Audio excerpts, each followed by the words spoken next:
विष्णुहृदयाः तां नमस्ये गुरुन् मम श्रीगुरुभ्यो नमः हरिः ओम्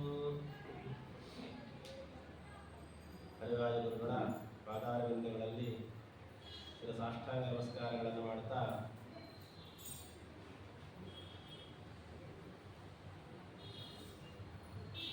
ಸರ್ವೋತ್ತಮನಾದಂತಹ ಭಗವಂತನ ದೋಷ ದೂರತ್ವ ಗುಣಪರಿಪೂರ್ಣತ್ವವೇ ಮೊದಲಾದ ಅನಂತ ಗುಣಗಳನ್ನು ಜಗತ್ತಿನಲ್ಲಿ ಸಜ್ಜನಿಗೋಸ್ಕರ ಪ್ರಸಾರ ಮಾಡಲಿಕ್ಕೆ ಬಂದ ಮಹಾನುಭಾವರು ಜೀವೋತ್ತಮರಾದಂತಹ ಮುಖ್ಯ ಪ್ರಾಣದೇವರ ಅವತಾರಭೂತರಾದಂತಹ ಜಗದ್ಗುರುಗಳಾದಂತಹ ತ್ರೈಲೋಕ್ಯಾಚಾರ್ಯರಾದಂತಹ ಶ್ರೀಮದ್ ಆನಂದ ತೀರ್ಥ ಭಗವತ್ಪಾದರು ಅಂಥ ಆಚಾರ್ಯ ಮಧ್ವರ ಸೇವೆಗಾಗಿಯೇ ಆಚಾರ್ಯರ ಗ್ರಂಥಗಳ ಟೀಕಾ ಟಿಪ್ಪಣಿ ಮಾಡುವ ಸಲುವಾಗಿಯೇ ಅವರ ಅನುಗ್ರಹದಿಂದ ಜಗತ್ತಿನಲ್ಲಿ ಆಚಾರ್ಯರ ಮಾತುಗಳ ಅಭಿಪ್ರಾಯವನ್ನು ತಿಳಿಸುವ ಸಲುವಾಗಿಯೇ ಭಗವಂತನ ಹತ್ತಿರ ಎಲ್ಲ ಸಜ್ಜನರನ್ನು ಕೂಡ ಹತ್ತಿರ ಇದರರ್ಥ ಮೋಕ್ಷದ ಕಡೆಗೆ ಕರೆದುಕೊಂಡು ಹೋಗಲಿಕ್ಕೆ ಬಂದಂತಹ ಅನೇಕ ಮಹಾನುಭಾವರಲ್ಲಿ ಒಬ್ಬರಾದಂತಹ ಕಲಿಯುಗದ ಕಾಮಧೇನುಗಳು ಕಲ್ಪವೃಕ್ಷರು ಅಂತ ಪ್ರಸಿದ್ಧರಾದಂತಹ ಟಿಪ್ಪಣ್ಣಾಚಾರ್ಯರಲ್ಲೇ ಚಕ್ರವರ್ತಿಗಳು ಅಂತ ಕರೆಸಿಕೊಂಡಂತಹ ಅತ್ಯಂತ ದಯಾಳುಗಳಾದಂತಹ ಮಹಾನುಭಾವರಾದಂತಹ ಮಂತ್ರಾಲಯ ಪ್ರಭುಗಳಾದ ರಾಘವೇಂದ್ರ ತೀರ್ಥ ಗುರುಸಾರ್ವಭೌಮರ ಆರಾಧನೆಯ ಮಹೋತ್ಸವ ಇನ್ನೇನು ಹತ್ತಿರದಲ್ಲೇ ಇದೆ, ಬರ್ತಾ ಇದೆ.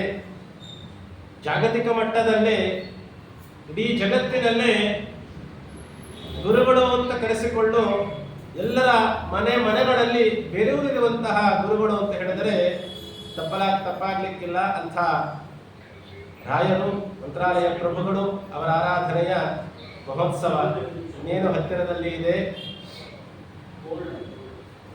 ಅವರ ಆರಾಧನೆ ಬಂದಾಗ ಅವರಿಗೆ ನಾವು ಏನಾದರೂ ಕೂಡ ದೊಡ್ಡವರು ಬಂದಾಗ ಅವರಿಗೆ ಕಾಣಿಕೆಯನ್ನು ಸಮರ್ಪಣೆ ಮಾಡಬೇಕು. ನಾವೆಲ್ಲರೂ ಕೂಡ ಹಿರಿಯರು ಬಂದಾಗ ಯಾವುದಾದ್ರೂ ಒಂದು ಸಭೆ ಸಮಾರಂಭಗಳಿಗೆ ನಾವು ಯಾರನ್ನಾದರೂ ಒಬ್ಬರು ಅಧ್ಯಕ್ಷ ಸ್ಥಾನಕ್ಕೆ ನಾವು ಕರೆಸಿರ್ತೀವಿ.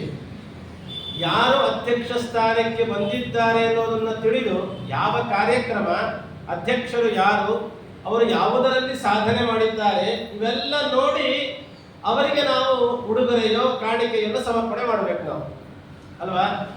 ದೊಡ್ಡ ಸಂಗೀತಗಾರರನ್ನ ಸಂಗೀತ ಸಭೆ ದೊಡ್ಡ ಸಂಗೀತಗಾರರನ್ನ ಅಧ್ಯಕ್ಷ ಸ್ಥಾನಕ್ಕೆ ಕರೆದ್ವಿ ನಾವು. ಅವರು ಬಂದು ಕೂತಿದ್ದಾರೆ, ಅವರಿಗೊಂದು ನೆನಪಿನ ಕಾಣಿಕೆ ಏನ್ ಕೊಡ್ಬೇಕು? ನಾವೀಗ ಏನ್ ಕೊಡ್ಬೇಕು? ಒಂದು ಒಳ್ಳೆ ಬೆಳ್ಳಿದು ಬ್ಯಾಟು, ಒಂದು ಬೆಳ್ಳಿದು ಬಾಲ್ ಮಾಡಿಸ್ಕೊಟ್ರೆ ಅವ್ರಿಗೆ ಸಂತೋಷ ಆಗತ್ತಾ? ಅಲ್ಲ, ಬೆಳ್ಳಿ ಕೊಟ್ಟಿದ್ದೀವಲ್ರಿ ನಾವು, ಬೆಳ್ಳಿ ಮುಖ್ಯ ಆಗಲ್ಲ. ನೀವು ಕೊಡುವ ವಸ್ತು ಯಾವ್ದಾಯ್ತಲ್ಲ, ಹಾಗಾದ್ರೆ ಯಾವುದೋ ಕ್ರೀಡಾಪಟುಗಳಿಗೆ ಕೊಡಬೇಕಾದಂತಹ ಕಾಣಿಕೆಯನ್ನ, ಉಡುಗೊರೆಯನ್ನ ಸಂಗೀತ ವಿದ್ವಾಂಸರಿಗೆ ಕೊಟ್ಟರೆ ಅವ್ರಿಗೆ ಏನ್ ಸಂತೋಷ ಆಗತ್ತೆ? ನೀವು ಬೆಳ್ಳಿ ಬೇಡ, ಬಂಗಾರ ಬೇಡ, ಮರದಿಂದ ಮಾಡಿದ ಒಂದು ಚಿಕ್ಕ ಶೋಕೇಸ್ ಇರೋ ಒಂದು ಚಿಕ್ಕ ವೀಣೆ ಕೊಡ್ರಿ ಸಾಕು, ಭಾರಿ ಸಂತೋಷ ಆಗತ್ತೆ ಅವ್ರಿಗೆ, ಅಲ್ವಾ? ಯಾಕೆ? ಅವ್ರು ಯಾವುದರಲ್ಲಿ ಸಾಧನೆ ಮಾಡಿದ್ದಾರೆ, ಅವರನ್ನ ನಾವು ಯಾವುದರ ಮುಖಾಂತರ ಗುರುತಿಸ್ತಾ ಇದ್ದೀವಿ ಅನ್ನೋದು ನಮಗೆ ಗೊತ್ತಿರಬೇಕಲ್ವಾ? ಅಂಥ ಕಾಣಿಕೆಯನ್ನ, ಅಂಥ ಉಡುಗೊರೆಯನ್ನೇ ನಾವು ಕೊಡಬೇಕು. ಅದೇ ನಾವು ಕ್ರೀಡಾಪಟುಗಳನ್ನ ಕರೆಸ್ಬಿಟ್ಟು ಅವ್ರಿಗೆ ನಾವು ವೀಣೆ ಕೊಡ್ತೀವಿ, ತಬಲಾ ಕೊಡ್ತೀವಿ, ಕೊಡಲು ಕೊಡ್ತೀವಿ ಅಂದ್ರೆ ಎಷ್ಟು ಅದ ವ್ಯತಿರಿಕ್ತವಾಗಿರೋದು ಯೋಚನೆ ಮಾಡಬೇಕಾದ್ರೆ. ಹಾಗಾಗಿ ಯಾರ ಮುಂದೆ ಹೋಗ್ತಾ ಇದ್ದೀವಿ, ಯಾರನ್ನ ಕರೀತಾ ಇದ್ದೀವಿ, ಯಾರಿಗೇನು ಸಮರ್ಪಣೆ ಮಾಡ್ತಾ ಇದ್ದೀವಿ ಅದ್ರ ಬಗ್ಗೆ ನಮಗೆ ಗಮನ ಇರಬೇಕು. ಇದರಿಂದ ನಮಗೆ ಲೌಕಿಕವಾಗೂ ನಮಗಿದು ಸರ್ವೇ ಸಾಮಾನ್ಯವಾದಂಥ ವಿಷಯ ಇದು. ಹಾಗಾಗಿ ನಾವು ಮಂತ್ರಾಲಯ ಪ್ರಭುಗಳ ಮುಂದೆ ಆರಾಧನೆಯ ದಿವಸ ನಿಂತು ಅವರನ್ನ ದರ್ಶನ ಮಾಡಿ, ಅವರನ್ನು ನಾವು ಸ್ತೋತ್ರ ಮಾಡಿ, ಅವರಿಗೆ ನಾವು ಏನಾದರೂ ಒಂದಿಷ್ಟು ಗುರು ಕಾಣಿಕೆ ಕೊಡಬೇಕು ಅಂತಿದ್ರೆ ಏನ್ ಕೊಡ್ಬೇಕು? ಹಾಗಾದ್ರೆ ರಾಯರು ಇವತ್ತಿಗೂ ಜಗನ್ಮಾನ್ಯರು 350 ವರ್ಷಕ್ಕಿಂತಲೂ ಹೆಚ್ಚಿನ ವರ್ಷಗಳು ಕಳೀತಾ ಬಂದಿದೆ. ಇಷ್ಟಾದರೂ ಕೂಡ ನಾವು ರಾಯರನ್ನ ಇವತ್ತಿಗೂ ಕೂಡ ಮಹಾಗುರುಗಳು ಅಂತ ತಿಳಿದು ನಾವು ಅವರಿಗೆ ಶರಣಾಗತರಾಗ್ತಾ ಇದ್ದೀವಿ. ಇದಕ್ಕೆ ಕಾರಣ ಏನೇನೋ ಪವಾಡಗಳು ಮಾಡಿದ್ರು ಅನ್ನೋ ಒಂದೇ ಒಂದು ಕಾರಣಗಳಿಗೋಸ್ಕರ ಅಲ್ಲ. ಮಹಾನುಭಾವರು ವಿಷ್ಣು ತತ್ವಜ್ಞಾನವನ್ನ ಚೆನ್ನಾಗಿ ತಿಳಿದು ಲೋಕದಲ್ಲಿ ಪ್ರಸಾರ ಮಾಡಿದ್ದಾರೆ. ಶ್ರೀಮದ್ ಆಚಾರ್ಯರ ಗ್ರಂಥಗಳ ಪ್ರಸಾರ ಮಾಡಿದ್ದಾರೆ. ಒಳ್ಳೆಯ ತತ್ವಜ್ಞಾನಿಗಳು ಅನ್ನುವ ಕಾರಣಕ್ಕೋಸ್ಕರ ನಾವು ರಾಯರನ್ನ ನಾವು ಇಷ್ಟು ನಾವು ಅವರಲ್ಲಿ ಶರಣಾಗತರಾಗಿ ಅವರ ಸ್ತೋತ್ರ ಅವರ ಜಪ, ಅವರ ಸ್ತೋತ್ರಗಳ ಪಾರಾಯಣ, ಅವರಿಗೆ ಪ್ರದಕ್ಷಿಣ ನಮಸ್ಕಾರ, ತನು ಮನ ಧನ ಜೀವನ ಎಲ್ಲವನ್ನ ರಾಯರಿಗೆ ಅರ್ಪಣೆ ಮಾಡೋದನ್ನು ನಾವು ನೋಡಿದ್ದೀವಿ. ಕಾರಣ ಅವರು ಜ್ಞಾನಿಗಳು ಅನ್ನೋ ಕಾರಣಕ್ಕೋಸ್ಕರನೇ. ಜ್ಞಾನಿಗಳು ಅಂತಲೇ ಪ್ರಸಿದ್ಧರಾದವರು ಮಹಾನುಭಾವರು. ಅಂಥ ಜ್ಞಾನಿಗಳ ಆರಾಧನೆಯ ದಿವಸ ಅವರು ಬಹಿರ್ಮುಖರಾಗಿ ಕೂತಿರ್ತಾರೆ. ಉಡುಕಿದ ದಿನಗಳಲ್ಲಿ ಅಂತರ್ಮುಖಿಗಳಾಗಿ ಯೋಗ ನಿದ್ರೆಯನ್ನು ಬೇಗನೆ ಮಾಡುವಾರ ಯೋಗೀಶ ವಂದ್ಯಾರ ತೂಗೀರೆ. ಜಗನ್ನಾಥದಾಸರು ಹೇಳ್ತಾರೆ, ಸದಾ ಯೋಗ ನಿದ್ರೆಯನ್ನೇ, ಮೋಕ್ಷದ ಉಪಾಯದ ಚಿಂತನೆಯನ್ನೇ ಮಾಡ್ತಾ, ಜಗನ್ನಾಥನ ಚಿಂತನೆಯನ್ನೇ ಮಾಡ್ತಾ, ಜನಾರ್ದನನ ಚಿಂತನೆಯನ್ನೇ ಮಾಡ್ತಾ ಅದರಲ್ಲೇ ರತರಾಗಿರ್ತಾರೆ ಅಂತರ್ಮುಖಿಗಳಾಗಿದ್ದುಕೊಂಡು. ಅದೇ ರೀತಿಯಾಗಿ ಈ 3 ದಿವಸಗಳಾದರೂ ಕೂಡ ಭಗವದ್ ಆಜ್ಞಾನುಸಾರವಂತೆ, ತಮ್ಮ ಸ್ವಂತ ಇಚ್ಛೆಯಿಂದಲೋ ಸ್ವಂತ ಇದರಿಂದಲೋ ಅಲ್ಲ, ಭಗವದ್ ಆಜ್ಞಾನುಸಾರವಾಗಿ ಈ ಆರಾಧನಾ ಸಂದರ್ಭದಲ್ಲಿ ಎಲ್ಲ ಮಹಾನುಭಾವರು ಗುರುಗಳು ಬಹಿರ್ಮುಖರಾಗಿ ಕೂತು ಜನರುಗಳು, ಅವರ ಭಕ್ತರುಗಳು ಅವರನ್ನು ಯಾವ ರೀತಿಯಾಗಿ ಸ್ತೋತ್ರ ಮಾಡಿ ಸೇವೆ ಮಾಡುತ್ತಾರೋ ಅವರಿಗೆ ಅನುಗ್ರಹ ಮಾಡುವ ಸಲುವಾಗಿಯೇ ಬಹಿರ್ಮುಖರಾಗಿ ಕೂತಿರ್ತಾರೆ. ಹಾಗೆ ನಾವು ಗುರುಗಳ ಹತ್ರ ಹೋದಾಗ ಅಥವಾ ಗುರುಗಳನ್ನು ನಮ್ಮ ಮನಸ್ಸಿನಲ್ಲಿ, ನಮ್ಮ ಮನೆಯಲ್ಲಿ ನಾವು ಅವರನ್ನು ಕರೆದಾಗ ಅವರಿಗೇನಾದರೂ ಕಾಣಿಕೆ ಕೊಡಬೇಕು ಅಂದ್ರೆ ಅವರು ಜ್ಞಾನಿಗಳು. ಸೊ ಜ್ಞಾನಕ್ಕೆ ಸಂಬಂಧಪಟ್ಟಂತಹದ್ದನ್ನೇ ನಾವು ಅರ್ಪಣೆ ಮಾಡಬೇಕು ಅನ್ನೋದು ಇದು ಅಂಗೈ ಹೊಡೆಗೆ ಕರಡಿಬೇಕಾ ಅನ್ನೋ ಹಾಗೆ ಕೈವತ್ಯ ಸಿದ್ಧವಾದ ವಿಚಾರ ಇದು ಅಲ್ವಾ. ಜ್ಞಾನಿಗಳನ್ನು ನಾವು ಕರೆಸಿ ಅಥವಾ ನಾವು ಜ್ಞಾನಿಗಳ ಹತ್ರ ಹೋಗಿ ನಾವೇನ್ ಕೊಡ್ಬೇಕಾಗಾದ್ರೆ ನಮ್ಮಲ್ಲಿರುವ ಜ್ಞಾನವನ್ನೇ ಅವರಿಗೆ ಸಮರ್ಪಣೆ ಮಾಡಿ ಇನ್ನೂ ಹೆಚ್ಚಿನ ಜ್ಞಾನವನ್ನು ಕೊಟ್ಟು ಅನುಗ್ರಹ ಮಾಡಿಸುವುದು. ಯಾಕೆ ಈ ಮಾತನ್ನು ಹೇಳ್ತಿದ್ದೀನಿ ಅಂದ್ರೆ, ನಿಜವಾದ ಆರಾಧನೆ ಅಂದ್ರೆ ಅವರ ಗ್ರಂಥಗಳ ಅಧ್ಯಯನ, ಅಧ್ಯಾಪನ, ಚಿಂತನೆ, ಅದರ ಮುಖಾಂತರ ಭಗವಂತನ ತತ್ವಜ್ಞಾನದ ಚಿಂತನೆ ಏನಿದೆ ಅದೇ ಬಹಳ ಮುಖ್ಯ.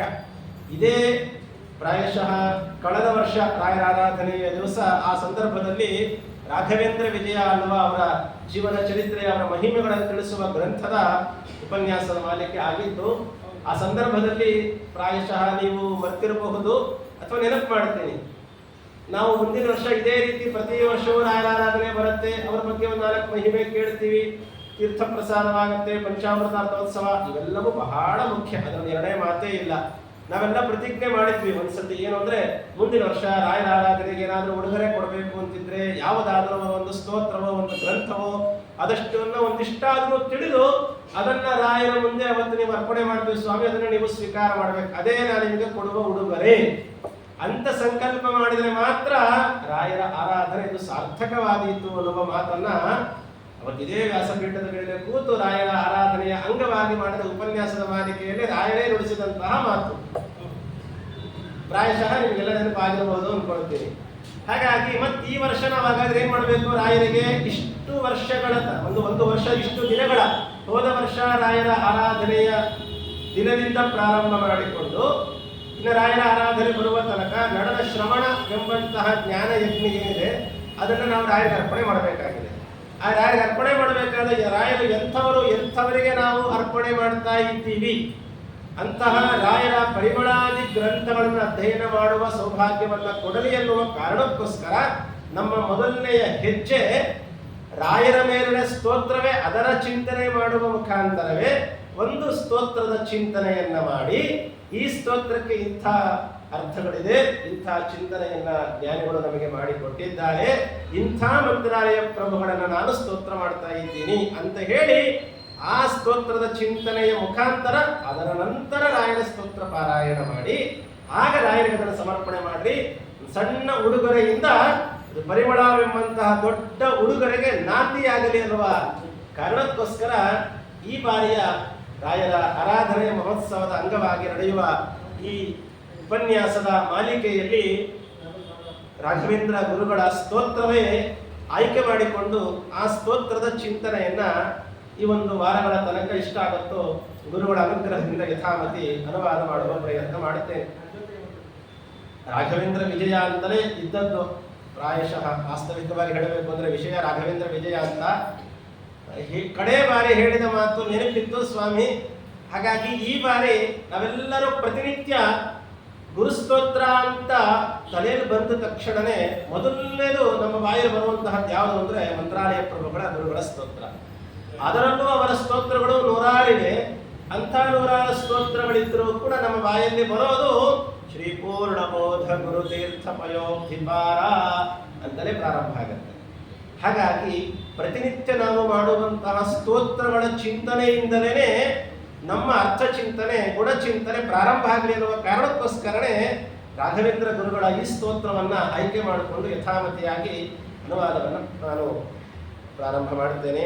ಈ ಕಾರ್ಯವನ್ನು, ಈ ಜ್ಞಾನಯಜ್ಞವನ್ನು ಮಹಾಗಣಪತಿ ಅವರ ಅಂತರ್ಯಾಮಿಯಾದಂತಹ ಭಾರತೀಶ್ವರ ಅವರ ಅಂತರ್ಗತರಾದಂತಹ ವಿಶ್ವಂಭರನಿಂದ ಅಭಿನ್ನನಾದಂತಹ ಲಕ್ಷ್ಮೀ ನರಸಿಂಹದೇವರು ಈ ಜ್ಞಾನವನ್ನು ನಿರ್ವಿಘ್ನವಾಗಿ ನಡೆಸಿಕೊಳ್ಳಿ ಅಂತ ಆ ಎಲ್ಲ ಭಗವಂತನ ಮೂರ್ತಿಗಳಲ್ಲಿ, ವಾಯುದೇವರಲ್ಲಿ, ಗುರುಗಳಲ್ಲಿ, ಗಣಪತಿಯಲ್ಲಿ ಪ್ರಾರ್ಥನೆಯನ್ನು ಮಾಡುತ್ತಾ ಪ್ರಾರಂಭ ಮಾಡ್ತೀನಿ. ಸಾಮಾನ್ಯವಾಗಿ ನಾನಾಗಲೇ ಹೇಳಿದೆ, ಗುರುಗಳ ಸ್ತೋತ್ರ ಅಂತ ತಕ್ಷಣವೇ, ಅದರಲ್ಲೂ ರಾಯರ ಸ್ತೋತ್ರ ಅಂತ ತಕ್ಷಣವೇ ಶ್ರೀ ಪೂರ್ಣಬೋಧ ಗುರು ತೀರ್ಥ ಪಯೋಕ್ತಿಪಾಳ ಇದೇ ನಮಗೆ ನೆನಪಾಗುತ್ತೆ. ಅಷ್ಟು ಪ್ರಸಿದ್ಧಿಯನ್ನು ಹೊಂದಿದೆ, ಅಷ್ಟು ಮಹತ್ವಪೂರ್ಣವಾದದ್ದು ಆಗಿದೆ. ಇದಕ್ಕೆ ಪ್ರಧಾನವಾದ ಕಾರಣ ಏನು ಗೊತ್ತಾ?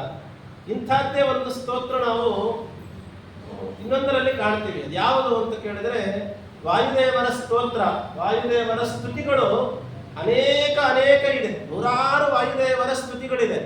ಎಷ್ಟೇ ವಾಯು ಸ್ತುತಿಗಳಿದ್ರೂ ಕೂಡ ನಮಗೆ ವಾಯುಸ್ತುತಿ ಅಂದ ತಕ್ಷಣ ನೆನಪಾಗುವಂತಹದ್ದು ಪಾನ್ ಪಸ್ಮಾನ್ ಪುರೋಹೋತವೈರಿ ಬಲವನ್ ಅಥವಾ ಶ್ರೀಮದ್ ವಿಷ್ಣುನಿಷ್ಠಾತಿ ಗುಣಗುಣತಮ ಶ್ರೀಮದಾನಂದ ತೀರ್ಥ, ಇದೇ ಪ್ರಾರಂಭ ಆಗುತ್ತೆ ನಮಗೆ. ಯಾಕೆ ಅಂತ ಕೇಳಿದ್ರೆ ಇದಕ್ಕೆ ಕಾರಣ ಏನು ಅಂತ ಹೇಳಿದ್ರೆ ನಿಮಗೆಲ್ಲ ತಿಳಿದಿರುವಂತಹದ್ದೇ. ಶ್ರೀಮದ್ ಆಚಾರ್ಯರ ನೇರ ಶಿಷ್ಯರಲ್ಲಿ ಒಬ್ಬರಾದಂಥ ಮಹಾನುಭಾವರಾದ ತ್ರಿವಿಕ್ರಮ ಪುಟ್ಟಿತಾಚಾರ್ಯರು ಬದರಿಕಾಶ್ರಮದಲ್ಲಿದ್ದು ಭಗವಂತನ ಪೂಜಾದಿಗಳನ್ನು ಮಾಡುವಾಗ ಆಚಾರ್ಯರು ತಮ್ಮ 3 ರೂಪಗಳಿಂದ, ಹನುಮದವತಾರ, ಭೀಮಾವತಾರ, ಮಧ್ವಾವತಾರ, 3 ಅವತಾರಗಳಿಂದಲೂ ಕೂಡ ಆಯಾ ಮೂರ್ತಿಯ ಉಪಾಸನೆಗಳನ್ನು ಮಾಡುತ್ತಾ, ರಾಮದೇವರ, ಕೃಷ್ಣ ಪರಮಾತ್ಮನ, ವೇದವ್ಯಾಸ ದೇವರ ಉಪಾಸನೆಯನ್ನು ಮಾಡುತ್ತಾ ಅವರ ಆರಾಧನೆಯನ್ನು ಮಾಡ್ತಾ ಇದ್ದದ್ದನ್ನ ಸಾಕ್ಷಾತ್ತಾಗಿ ತ್ರಿವಿಕ್ರಮ ಪಂಡಿತಾಚಾರ್ಯರು ಆಚಾರ್ಯರ ಈ 3 ಅವತಾರಗಳು ಅವರ ಅಂತರ್ಯಾಮಿಯಾದಂತಹ ಭಗವಂತನ ಅವತಾರಗಳ ದರ್ಶನ ಮಾಡ್ತಾರೆ. ಇದ್ದಕ್ಕಿದ್ದ ಹಾಗೆ ಗುರುಗಳ ಆ ಅವತಾರಗಳ, ಅವರ ಅಂತರ್ಯಾಮಿಯಾದ ಅವರು ಉಪಾಸನೆ ಮಾಡುವ ಭಗವಂತನ ಸಾಕ್ಷಾತ್ಕಾರ ಆಗೋಯ್ತು ಅಂದ್ರೆ ಸಜ್ಜನರಿಗೆ ಅವರ ಮನಸ್ಥಿತಿ ಹೇಗಿರ್ಬೇಕು ಯೋಚನೆ ಮಾಡಿದ್ರೆ. ಕ್ಯೂವಲ್ಲಿ ನಿಲ್ಲಿಸದೆ ತಿರುಪತಿ ದರ್ಶನ ಮಾಡಿಸಿದ್ರೆ ನಮಗೆ ಏನು ಆನಂದ ಆಗುತ್ತೆ. ನಮಗೆ ಅದನ್ನ 28 ಕಡೆ ಹೇಳ್ಕೊಂಡು ಬರ್ತೀವಿ, ಏನ್ರಿ 1 ಅವರ್ ಆಗೋಯ್ತು ನಮಗೆ ಗೊತ್ತಾ. ನೀವು 4 ತಾಸು ಆಯ್ತು, ಇಲ್ಲಪ್ಪ ನಮಗೆ ಏನು ಅನುಗ್ರಹ ಏನೋ ಗೊತ್ತಿಲ್ಲ, 1 ತಾಸಲ್ಲಿ ಆಗೋಯ್ತು ನಮ್ಗೆ ದರ್ಶನ. ಅದೇ ವಿಗ್ರಹ, ಅದೇ ಮೂರ್ತಿಯನ್ನ ಗಂಟೆ ವ್ಯತ್ಯಾಸ ಆದ್ರೆ ಆನಂದ ಪಡುವ ನಾವು. ಹಾಗಾದ್ರೆ ಸಾಕ್ಷಾತ್ತಾಗಿ ದೇವರ ದರ್ಶನ ಆದ್ರೆ ಸಜ್ಜನರಿಗೆ ಎಷ್ಟು ಆನಂದ ಆಗುತ್ತೆ ಯೋಚನೆ ಮಾಡಿ. ಆ ಆನಂದದಿಂದ ಅವರು ಮೈ ಮರೆತು ಕೂತು ಯೋಚನೆ ಮಾಡಿದಂತಹ ಸ್ತೋತ್ರ ಅಲ್ಲ ವಾಯುಸ್ತುತಿ. ಅದು ನೋಡ್ತಾ ಇದ್ದಂಗೆ ರಾಮನನ್ನ, ಕೃಷ್ಣನನ್ನ, ವೇದವ್ಯಾಸರನ್ನ, ಹನುಮಂತನನ್ನ, ಭೀಮಸೇನನನ್ನ, ಆಚಾರ್ಯವದ್ಧರನ್ನ ನೋಡ್ತಾನೆ ಅವರ ಬಾಯಿಂದ ಅತ್ಯಂತ ಭಕ್ತಿ ಪ್ರವಾಹದಿಂದ, ಗಂಗಾ ಪ್ರವಾಹದಂತೆ ಅವರ ಬಾಯಿಂದ ಶ್ರೀಮದ್ ವಿಷ್ಣುನಿಷ್ಠಾತಿ ಗುಣಗುಣತಮ ಶ್ರೀಮದಾನಂದ ತೀರ್ಥ, ಅವರವರ ಯೋಗ್ಯತೆಗಳನ್ನು ಅರಿತು ಅವರಲ್ಲಿ ನಿಂತು ನುಡಿಸಿ ನಡೆಸಿ ಅವರ ನುಡಿಗಳಿಗೆ ಹಿಕ್ಕಿ ಅವರಿಗೆ ಒಲಿವ ನಮ್ಮ ಪುರಂದರ ವಿಠಲ. ದಾಸರು ಹೇಳಿದ ಹಾಗೆ ಆ ಮಹಾನುಭಾವರ ಯೋಗ್ಯತೆಗೆ ಅನುಗುಣವಾಗಿ ಅವರೊಳಗೆ ನಿಂತುಕೊಂಡು ಭಗವಂತನೇ, ವಾಯುದೇವರೇ ಈ ಸ್ತೋತ್ರವನ್ನು, ಈ ಸ್ತುತಿಯನ್ನು ಮಾಡಿಸ್ತಾ ಇದ್ದಾರೆ. ಎಷ್ಟು ಆನಂದದಿಂದ ಹೇಳಿದಂತಹ ಮಾತುಗಳು. ಅದರಲ್ಲಿ ಬಂದ ವಾಯುದೇವರ ಬಗ್ಗೆ ಹೇಳಿದ ಮಾತುಗಳೆಲ್ಲವೂ ಅತ್ಯಂತ ಭಕ್ತಿಪರವಶರಾಗಿ ಹೇಳಿದ ಮಾತುಗಳು. ಅದನ್ನು ತಗೊಂಡು ಹೋಗಿ ಆಚಾರ್ಯರಿಗೆ ಸಮರ್ಪಣೆ ಮಾಡಿದ್ರೆ ನೋಡಿ, ನಾವೆಲ್ಲ ಇವತ್ತು ನಾವು ರಾಯರ ಸ್ತೋತ್ರ ಮಾಡಿದ್ವಿ ಅಥವಾ ಶ್ರೀಮದ್ ಆಚಾರ್ಯದ ಸ್ತೋತ್ರ ಮಾಡಿದ್ವಿ ಅಂದ್ರೆ ದೊಡ್ಡವರ ಹತ್ರ ತಗೊಂಡು ಹೋಗ್ತೀವಿ, ಅಥವಾ ನಾವೆಲ್ಲ ನಮ್ಮನೆ ದೇವರು ಒಂದಿಟ್ಟು ಅಷ್ಟಮ ಮಾಡಿಸಿ ನಾನೇ ರಚನೆ ಮಾಡಿದ್ರು ಅಂತ ಹೇಳ್ಕೊಳ್ತಿರ್ತೀವಿ, ಇವೆಲ್ಲ ಮಾಡ್ತಿರ್ತೀವಿ. ಯಾರ ಮೇಲ್ ಮಾಡಿದೀವೋ ಅವ್ರಿಗೆ ಹೋಗಿ ತೋರಿಸ್ಲಿಕ್ಕೆ ಆಗತ್ತ? ನಾವು ಸಾಧ್ಯನೇ ಇಲ್ಲ. ಆಚಾರ್ಯವದ್ಧರ ಹತ್ತಿರ ತ್ರಿವಿಕ್ರಮ ಪಂಡಿತಾಚಾರ್ಯರು ತಗೊಂಡು ಹೋಗಿ ತೋರಿಸ್ತಾರಂತೆ. ಅವ್ರದ್ದೆಂತ ಸೌಭಾಗ್ಯ, ನಿಮ್ಮ ಮೇಲೆ ಮಾಡಿದ ಸ್ತೋತ್ರ ನೋಡ್ರಿ ಸ್ವಾಮಿ ಅಂತ ನೋಡಿದ್ದಕ್ಕೆ ಆಚಾರ್ಯರಿಗೆ ಆ ಶ್ಲೋಕಗಳನ್ನು ನೋಡಿ ಅದರ ಅರ್ಥ ಎಲ್ಲ ನೋಡಿ ಬಹಳ ಸಂತೋಷ ಆಗಿ ತುಂಬಾ ಚೆನ್ನಾಗಿ ಮಾಡಿದ್ದೀರಾ. ಆದರೆ ಇದು ಕೊನೆ ಒಂದು ಏನು ಅಂದ್ರೆ, ನಮ್ಮ ಮುದ್ರಿಕೆಯನ್ನ ದೇವರ ಸ್ತೋತ್ರದೊಂದಿಗೆ ನಾವು ಇದಕ್ಕೆ ಮುದ್ರಿಕೆಯನ್ನು ಓದುತ್ತೀವಿ ಅಂತ ಹೇಳಿ ನರಸಿಂಹದೇವರ ನಖಸ್ತುತಿ, ಭಗವಂತನಿಗೂ ಭಗವಂತನ ಅವಯವಗಳಿಗೂ ಅವನ ಮುಗುರಿಗೂ ಯಾವುದೇ ರೀತಿಯಾದಂತಹ ಭೇದಗಳಿಲ್ಲ. ಅದು ಅಭೇದ, ಸ್ವಗತ ಭೇದ ವಿವರ್ಜಿತ ಭಗವಂತ ಅನ್ನೋದನ್ನ ತೋರಿಸುವ ಒಂದು ಗುಣವನ್ನು ಅಲ್ಲಿ ನಮಗೆ ತಿಳಿಸುವ ಸಲುವಾಗಿ ನರಸಿಂಹನಕಸ್ತುತಿ ಅಂತ ಹೇಳಿ ಪಾನ್ ಪಸ್ಮಾನ್ ಪುರೋಹೋತವೈರಿ ಬಲವನ್ನನ್ನುವ ಲಕ್ಷ್ಮೀಕಾಂತ ಸಮಂತ ತೋಪಿಕಲೆಯನ್ನುವ 2 ಶ್ಲೋಕಗಳನ್ನು ರಚನೆ ಮಾಡಿ ಇದನ್ನು ಆದ್ಯಂತಗಳಲ್ಲಿ ಹೇಳಿಕೊಂಡವರಿಗೆ ವಾಯುಸ್ತುತಿ ಪಾರಾಯಣ ಮಾಡಿದ ಫಲ, ಅದರ ಪುನಶ್ಚರಣೆ ಮಾಡಿದ ಫಲಗಳು ಎಲ್ಲವೂ ಲಭಿಸದೆ ಅದರಲ್ಲಿ ಹೇಳಿದ ಫಲ ವಾಯುದೇವರ ಅನುಗ್ರಹ, ಭಗವಂತನ ಅನುಗ್ರಹ ಆಗಲಿ, ನನ್ನ ಅನುಗ್ರಹವಾಗತ್ತೆ ಅಂತ ಸಾಕ್ಷಾತ್ ಶ್ರೀಮದ್ ಆಚಾರ್ಯರೇ ದೇವರ ಸ್ತೋತ್ರದೊಂದಿಗೆ ಅದಕ್ಕೆ ಮುದ್ರಿಕೆಯನ್ನು ಒತ್ತಿ ಅದನ್ನು ಜಗತ್ತಿಗೆ ನೀಡುತ್ತಾರೆ. ಅದಕ್ಕೆ ಇವತ್ತು ಜಗನ್ಮಾನ್ಯವಾಗಿದೆ ವಾಯುಸ್ತುತಿ. ವಾಯುಸ್ತುತಿ ಪ್ರತಿಯೊಬ್ಬ ಆಚಾರ್ಯ ಮಧ್ವರ ಶಿಷ್ಯರು ಅಂತ ಯಾರು ಇದ್ರೆ ಅಥವಾ ಕಲಿಸ್ಕೊಳ್ಬೇಕು ಅಂತ ಇಚ್ಛೆ ಇದ್ರೆ ಅವರು ಪ್ರತಿನಿತ್ಯ ಹೇಳಲೇಬೇಕಾದಂತಹ ಸ್ತೋತ್ರ ಶ್ರೀಮದ್ ಕೃಷ್ಣ. ಅಷ್ಟರ ಮಟ್ಟಿಗೆ ಕಿಂಕರ ಶಂಕರಾದ್ಯ ಅಂತ ಹೇಳಿ ಗರುಡದೇವರು, ಶೇಷದೇವರು, ರುದ್ರಾದಿ ದೇವತೆಗಳು, ಇಂದ್ರಾದಿ ದೇವತೆಗಳು ಕೂಡ ವಾಯುದೇವರ ಪಾದಕ್ಕೆ ತಮ್ಮ ಕಿರೀಟವನ್ನ ಕಟ್ಟಿಸ್ತಾ ಈ ಸ್ತೋತ್ರಗಳನ್ನ ಪಾರಾಯಣ ಮಾಡ್ತಾರೆ ಅನ್ನೋದಾದ್ರೆ ಆ ಸ್ತೋತ್ರದ ಮಹತ್ವ ವಾಯುದೇವರು ಮುದ್ರೆ ಇಟ್ಟಿದ್ದಾರೆ ಅದಕ್ಕೋಸ್ಕರ. ಹಾಗೆ ಮೈ ತುಂಬಿ ಮನ ತುಂಬಿ ಅತ್ಯಂತ ಭಕ್ತಿಯಿಂದ ಹೇಳಿದ ಸ್ತೋತ್ರ ಅನ್ನುವ ಕಾರಣಕ್ಕೋಸ್ಕರನೇ ಅದಕ್ಕೆ ಮಹತ್ವ ಬಂತಲ್ಲ. ಅದೇ ರೀತಿಯಾಗಿ ಇವತ್ತಿಗೂ ಜಗನ್ಮಾನ್ಯವಾದಂತಹ ಪ್ರತಿಯೊಬ್ಬರ ಬಾಯಲ್ಲೂ ಬರುವಂತಹ, ಅರ್ಥಾತ್ ರಾಯರ ಶಿಷ್ಯರು ಅಂತ ನಾವು ಹೇಳ್ಕೊಳ್ತೀವಿ ಅಂತಂದ್ರೆ ಅವರ ಬಾಯಲ್ಲಿ ಶ್ರೀ ಪೂರ್ಣ ಬೋಧ ಗುರುತೀರ್ಥ ಅನ್ನುವ ಸ್ತೋತ್ರ ಬಂದೇ ಬರುತ್ತೆ. ಹಾಗಾಗಿ ಆ ಮಹತ್ವ ಈ ರಾಯರ ಸ್ತೋತ್ರಕ್ಕೆ ಯಾಕೆ ಬಂತ ಹಾಗಾದ್ರೆ ಅಂತ ಕೇಳಿದ್ರೆ, ನೋಡ್ರಿ, ಯಾವಾಗಲೂ ಕೂಡ ಸ್ತೋತ್ರ ಅಂದ್ರೆ ಎರಡು. ಸ್ತೋತ್ರಗಳಿಗೆ ಮಹತ್ವ ಬರಲಿಕ್ಕೆ ಅದರಲ್ಲಿರುವಂತಹ ಪದಗಳ ಲಾಲಿತ್ಯ, ಕವಿತ್ವ, ಪ್ರೌಢಿಮೆ, ಅಲಂಕಾರಗಳು, ಉಪಮೇಯ ಉಪಮಾನಗಳನ್ನು ಕೊಡುವಂತಹ ಶೈಲಿಗಳಾಗಿರಬಹುದು, ಕಾವ್ಯದ ಅಥವಾ ಶಾಸ್ತ್ರಗಳ ತತ್ವಗಳ ಎಲ್ಲ ಅರ್ಥಗಳನ್ನು ಗಂಭೀರವಾಗಿ ಅದರಲ್ಲಿ ತುಂಬುತ್ತಾ ಹೋದಂಗೂ ಕೂಡ ಅದು ಮಹತ್ವಪೂರ್ಣವಾಗತ್ತಿಲ್ಲ ಅಂತಲ್ಲ. ಆದರೆ ಇದು ಇಲ್ಲಿಗೆ ನಿಲ್ಲಕ್ಕೆ ಸಾಧ್ಯ ಇಲ್ಲ. ಇದು ಇಲ್ಲಿಗೆ ನಿಂತರೆ ಬಹಳ ಚೆನ್ನಾಗಿದೆ ಅಂತ ಆಯಾ ಕಾಲದ ಕವಿಗಳು ಮಾಡಿದ ಕೃತಿಗಳನ್ನ ಆಯಾ ಕಾಲದಲ್ಲಿ ನಾವು ಹೊಗಳೋದು ಮಾಡೋದು ಎಲ್ಲ ಮಾಡ್ತೀವಿ. ಇಷ್ಟು ನೂರಾರು ವರ್ಷಗಳು, ಸಾವಿರಾರು ವರ್ಷಗಳ ತನಕ ಉಳಿಬೇಕು ಅಂದ್ರೆ ಅಲ್ಲಿ ದೇವರ ಅನುಗ್ರಹ, ಗುರುಗಳ ಅನುಗ್ರಹ ಇದ್ದರೆ ಮಾತ್ರ ಸಾಧ್ಯ.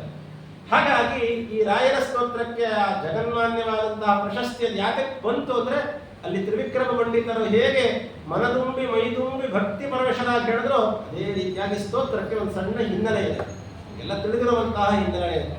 ಯಾವುದು ಅಂತ ಹೇಳಿದ್ರೆ, ಈ ಸ್ತೋತ್ರವನ್ನ ರಚನೆ ಮಾಡಿದ ಮಹಾನುಭಾವರು ಯಾರು ಅಂದ್ರೆ ಮಂತ್ರಾಲಯ ಪ್ರಭುಗಳ ರಾಘವೇಂದ್ರ ತೀರ್ಥ ಗುರುಸಾರ್ವಭೌಮರ ಅಂತರಂಗ ಭಕ್ತರಾದಂತಹ ಬಿಚ್ಚಾಲೆ ಕ್ಷೇತ್ರದಲ್ಲಿ ವಾಸ ಮಾಡಿಕೊಂಡಿದ್ದಂತಹ ಪೂಜ್ಯ ಅಪ್ಪಣ್ಣಾಚಾರ್ಯರು. ಅಪ್ಪಣ್ಣಾಚಾರ್ಯರು ಅವರು ರಾಯರ ಬಳಿಯಲ್ಲೇ ಇದ್ದು ಅವರಲ್ಲಿಯೇ ಶಾಸ್ತ್ರಾಧ್ಯಯನವನ್ನು ಮಾಡಿದರು ಅಂತ ನಮಗೆ ಇತಿಹಾಸ ಹೇಳುತ್ತೆ. ರಾಮಸುಬ್ಬಣ್ಣಾಚಾರ್ಯರು ಮತ್ತೆ ಭಾಗೀರಥಿ ಬಾಯಿ ಅಂತ ಬಾಡ ಅನ್ನುವ ಗ್ರಾಮ ಕನಕದಾಸರ ಕಾರ್ಯಕ್ಷೇತ್ರಗಳಲ್ಲಿ ನಾವು ಕಾಣ್ತೀವಿ. ಅಲ್ಲಿನ ಸಮೀಪದಲ್ಲಿರುವಂತಹ ಒಂದು ಗ್ರಾಮ. ಅಲ್ಲಿ ಗ್ರಾಮದಲ್ಲಿದ್ದಂಥವರು ಅವರು ಕಾಲಾನುಕ್ರಮವಾಗಿ ಅವರಲ್ಲಿ ಆ ದಂಪತಿಗಳಲ್ಲಿ ಅವತಾರ ಮಾಡಿದವರೇ ಅಪ್ಪಣ್ಣಾಚಾರ್ಯರು. ಕಾಲಾನುಕ್ರಮವಾಗಿ ಅವರು ಬಿಚ್ಚಾಲೆ ಕ್ಷೇತ್ರದಲ್ಲೇ ಅವರ ವಾಸಸ್ಥಾನ ಅಲ್ಲೇ ಆಗುತ್ತೆ. ಬಿಚ್ಚಾಲೆ ಕ್ಷೇತ್ರವನ್ನೇ ಆಯ್ಕೆ ಮಾಡಿಕೊಳ್ಳಿಕ್ಕೆ ಅಲ್ಲ, ನಮಗನ್ಸತ್ತೆ ಬಿಚ್ಚಾಲೆ ಕ್ಷೇತ್ರ ಇವತ್ತಿಗೆ ಅಪ್ಪಣ್ಣಾಚಾರ್ಯರು ರಾಯರನ್ನ ಪ್ರತಿಷ್ಠೆ ಮಾಡಿದರೆ ಇವತ್ತಿಗೆ ಕ್ಷೇತ್ರ, ಅವತ್ತಿಗೇನು ಕ್ಷೇತ್ರ ಆಗಿತ್ತು ಅಂದ್ರೆ ಅವತ್ತಿಗೂ ಕ್ಷೇತ್ರವೇ ಆಗಿತ್ತು. ಕಾರಣ ಏನು ಅಂದ್ರೆ ಮೊದಲನೇದಾಗಿ ತುಂಗಭದ್ರಾ ನದಿ ಚೆನ್ನಾಗಿ ಹರಿಯುವಂತಹ ಜಾಗ. ಎರಡನೆಯದು ಆ ತೀರಕ್ಕೆ ಮಹಾನುಭಾವರಾದಂತಹ ಶ್ರೀಪಾದರಾಜರು ಸಂದರ್ಶನ ಮಾಡಿದ್ರು. ಶ್ರೀಪಾದರಾಜರು ಅಲ್ಲಿ ಸಂದರ್ಶನ ಮಾಡಿ ಅಲ್ಲಿ ಇವತ್ತಿಗೂ ಅವರು ಪ್ರತಿಷ್ಠೆ ಮಾಡಿದ ನರಸಿಂಹದೇವರ ಮೂರ್ತಿ ನಾವು ದರ್ಶನ ಮಾಡಬಹುದು. ಹೋದ್ರೆ ಶ್ರೀಪಾದರಾಜರಿಂದ ಪ್ರತಿಷ್ಠಿತವಾದಂತಹ ನರಸಿಂಹದೇವರ ವಿಗ್ರಹ ಕಾಣ್ತೀವಿ ನಾವು. ಅಷ್ಟೇ ಅಲ್ಲ, ಶ್ರೀಪಾದರಾಜರು ಹೋಗಿದ್ದಾರೆ, ಅವರ ಶಿಷ್ಯರು ಮಹಾನುಭಾವರು ವ್ಯಾಸರಾಜರು ಮುಖ್ಯ ಪ್ರಾಣದೇವರನ್ನು ಅಲ್ಲಿ ಪ್ರತಿಷ್ಠಾಪನೆ ಮಾಡಿದ್ದಾರೆ. ಇನ್ನ ಜಿತಾಮಿತ್ರರು ಅಲ್ಲಿ ಶೇಷದೇವರನ್ನು ಪ್ರತಿಷ್ಠಾಪನೆ ಮಾಡಿದ್ದಾರೆ ಅಂತಲೂ ಒಂದು ಐತಿಹ್ಯ ಇದೆ. ಹೀಗೆ ಅನೇಕ ಜ್ಞಾನಿವರೇಣ್ಯರು, ಪುರಂದರದಾಸರು, ವಿಜಯದಾಸರು, ಗೋಪಾಲದಾಸರು, ಜಗನ್ನಾಥದಾಸರು ಎಲ್ಲ ದಾಸವರೇಣ್ಯರು ಕೂಡ ಅಲ್ಲಿ ಸಂದರ್ಶನ ಮಾಡಿದ ಐತಿಹ್ಯ. ಪುರಂದರದಾಸರು ಅಂತ ಕೂಡ ಅನೇಕ ಬಾರಿ ಅಲ್ಲಿ ಹೋಗಿದ್ದಾರೆ ಅಂತ ಹೇಳ್ತಾರೆ, ವಿಜಯದಾಸರು ಹೋಗಿದ್ದಾರೆ ಅಂತ ಹೇಳ್ತಾರೆ. ಹಾಗಾಗಿ ಅಂದ್ರೆ ರಾಯರಿಗಿಂತಲೂ ಮುಂಚೆ ನಾನು ಹೇಳ್ತಾ ಇರೋದು, ರಾಯರಿಗಿಂತಲೂ ಮುಂಚಿನ ಕಾಲದಿಂದಲೂ ಕೂಡ ಅದು ಮಹಾಕ್ಷೇತ್ರ. ಅದರ ಹೆಸರು ಬಿಚ್ಚಾಲೆ ಅಂತ ನಂತರದಲ್ಲಿ ಬಂದದ್ದು. ಭಿಕ್ಷಾಲಯ ಅಂತ ಮಧ್ಯದಲ್ಲಿ ತುಂಗಭದ್ರಾ ನದಿ ಹರಿತಾಳೆ, ಈ ಕಡೆ ಮಂತ್ರಾಲಯ, ಈ ನದಿಯ ಈ ಭಾಗದಲ್ಲಿ ಭಿಕ್ಷಾಲಯ ಅಂತ.